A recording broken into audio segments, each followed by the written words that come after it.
Welcome back to the Englit Hit. We're taking a bit of a break from our series in Of Mice and Men, sticking with Of Mice and Men, but looking at something slightly different today. This video is about the must-read short story that will change the way you see Of Mice and Men forever.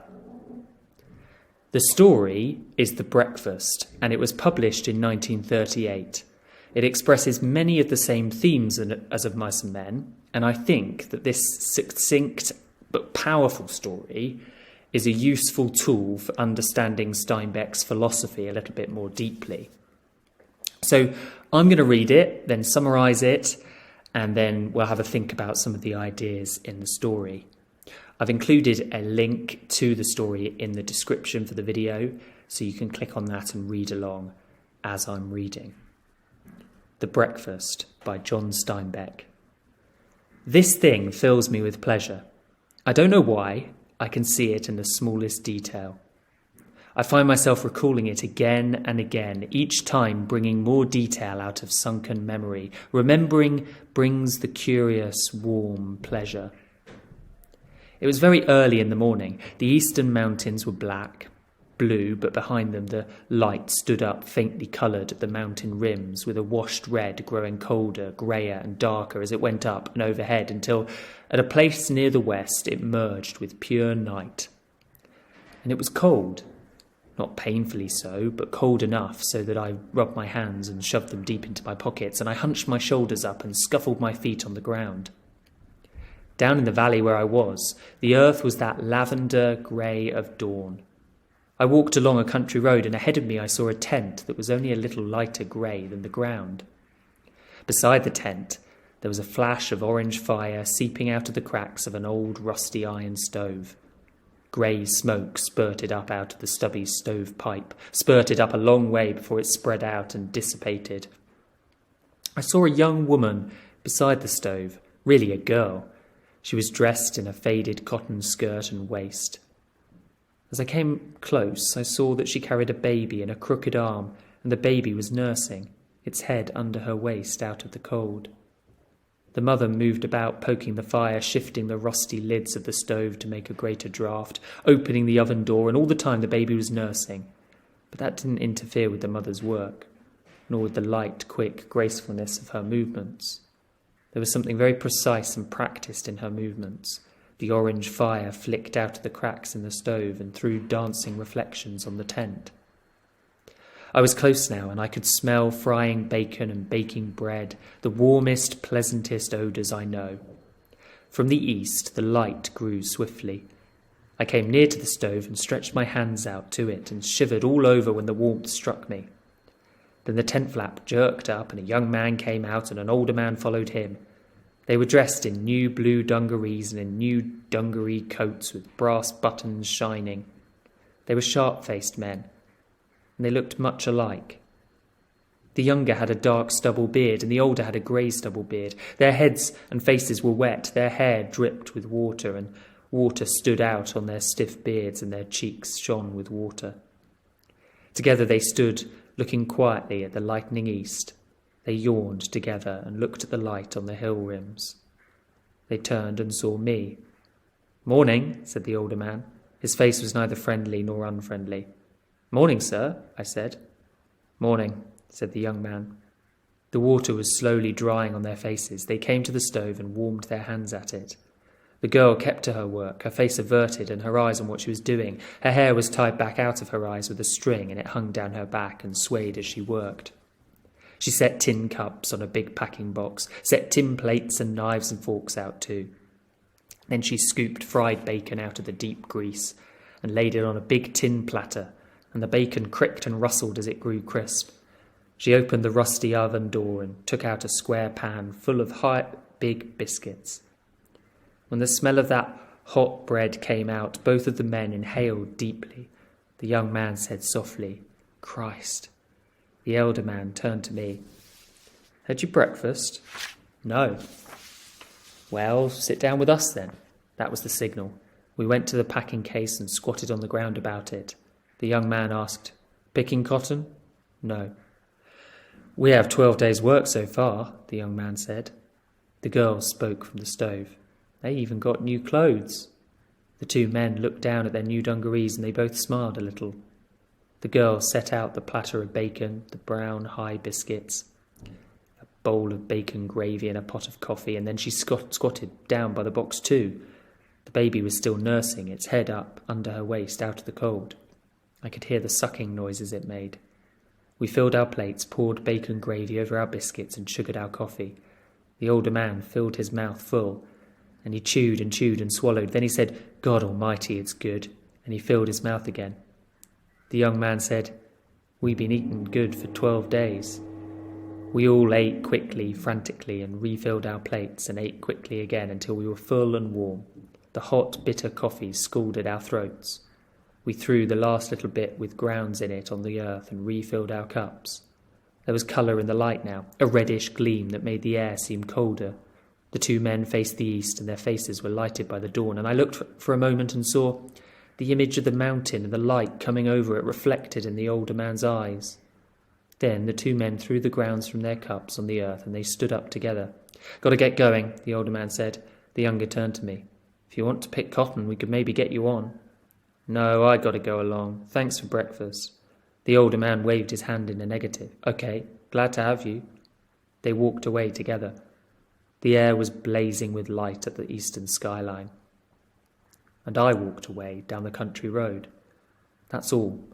I know, of course, some of the reasons why it was pleasant, but there was some element of great beauty there that makes the rush of warmth when I think of it. All right, well, this story opens with a first-person narrator relaying how a certain memory has stayed with him. He says that he finds himself recalling it again and again. It brings a curious, warm pleasure. In this video, we'll explore what it is that makes this fleeting encounter so significant. So first, a brief summary of the plot. He comes to a camp, doesn't he, the narrator, where a woman is nursing a baby, and describes the warmest, pleasantest odours of the bacon and bread. A young man and an older man come out of the tent. There should be something familiar, really, about the way that they're dressed, in new blue dungarees and in new dungaree coats with brass buttons shining. Perhaps we remember George and Lenny. Both were dressed in denim trousers and in denim coats with brass buttons.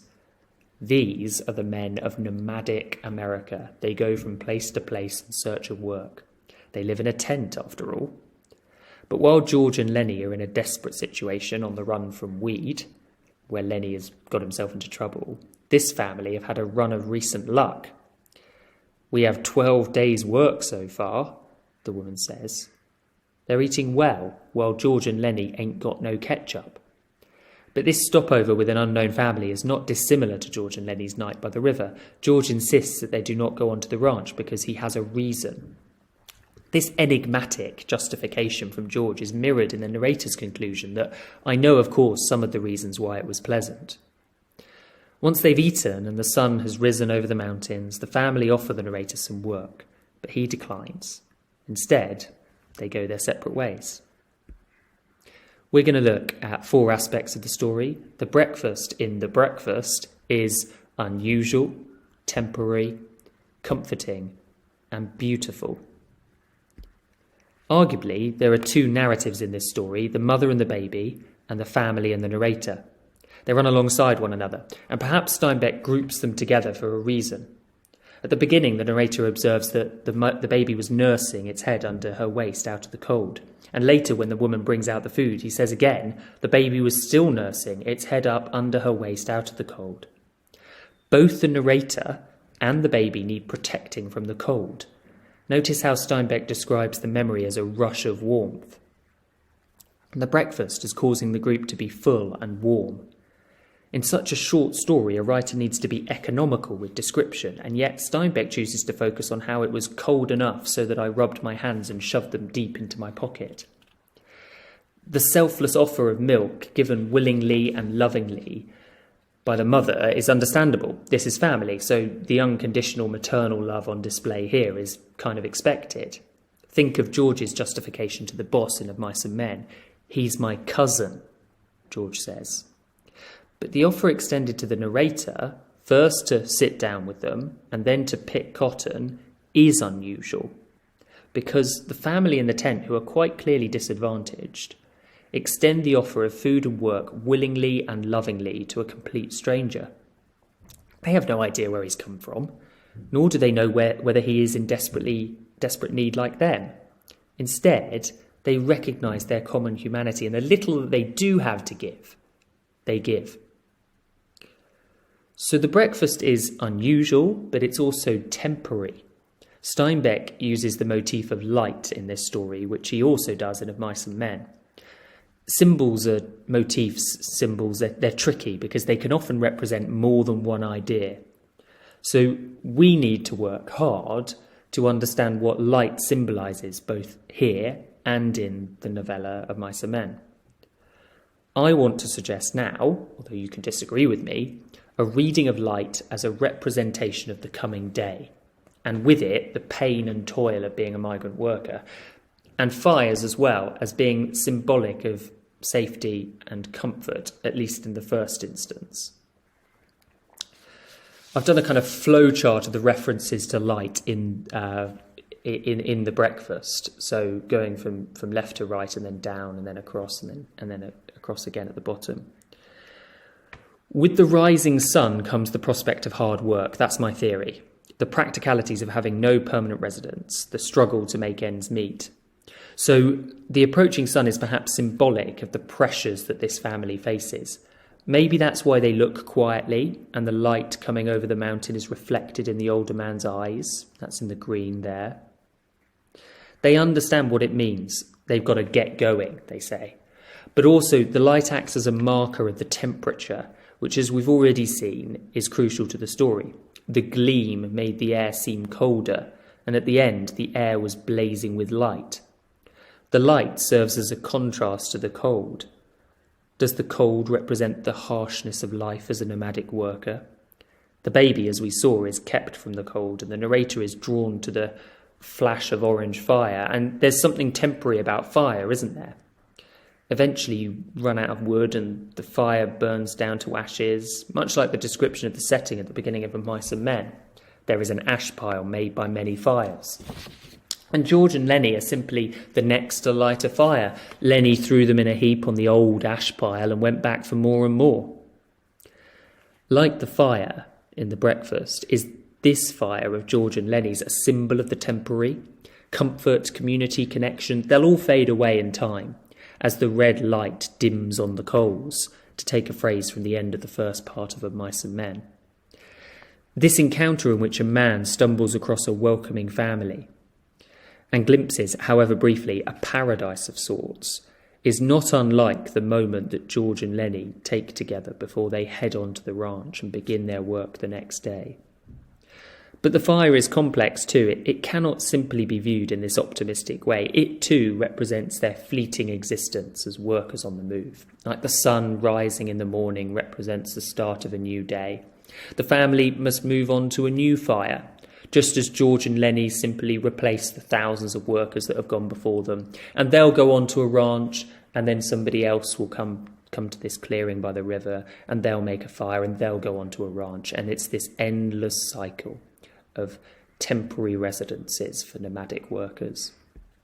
Thirdly, let's consider the breakfast as a comforting event in the life of the narrator. What does it mean to live a dignified and fulfilled life? Well, Steinbeck seems to suggest that it involves connection. It's interesting that the narrator rejects their offer of work. He has joined them for different reasons, it seems. We don't find out a great deal about him. He simply says, down in the valley where I was. He doesn't elaborate on where he's come from or where he's going. Notice how he comments that I was close now as he nears the family. And when they invite him to eat with them, it says we all to describe their eating, using the plural first-person pronoun. They don't talk a great deal. They just enjoy each other's company, commenting briefly on the quality of the food. But there must be something in this shared experience that provokes the narrator to call it some element of great beauty. So what is it that gives him that rush of warmth? It's important to say that it is not a sentimental meeting.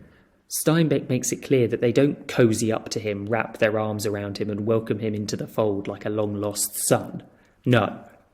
Morning, said the older man. His face was neither friendly nor unfriendly. Morning, sir, I said. Morning, said the young man. But maybe the simple greeting of fellow workers is enough. The narrator might not be a nomadic worker as well. If he is, then the sound of mourning might mean an awful lot. If he isn't, well, that doesn't undermine the significance of their greeting. They are hardly the richest of folk. They're boasting of 12 days' work, remember? And yet they act with immense generosity, without any obvious reason to do so. And whoever the narrator is, this experience of eating breakfast is obviously special. Look how Steinbeck describes the actual moment of eating. We all ate quickly, frantically, and refilled our plates and ate quickly again until we were all full and warm. They are like the baby, desperate for the warm nourishment of milk to quench a thirst and satisfy a hunger. This experience is one of comfort. And maybe that experience of eating sort of physically embodies the warmth that comes from spending time with others. Finally, the breakfast in the breakfast is beautiful. The narrator says so at the end in what feels like the most didactic, that's imparting a moral message, in the most didactic part of the story. And Steinbeck is creating a sort of moral message here. He says there was some element of great beauty. So what was so beautiful about it? I would like to suggest that it is in this unusual moment of temporary comfort that the narrator finds community and connection. Steinbeck's all about promoting the benefits of friendship and companionship. And here, however fleeting, we see a brief encounter that ends like this. They walked away together, and I walked away down the country road. For a time, in the middle of the story, the pronouns changed to we. But now they must part forever. Except Steinbeck has framed this story in a memory. Is he making a comment about the power of connection to have a lasting impact on a person's life? Is this breakfast beautiful? Because like George and Lenny's friendship, against all the odds, it brings people together.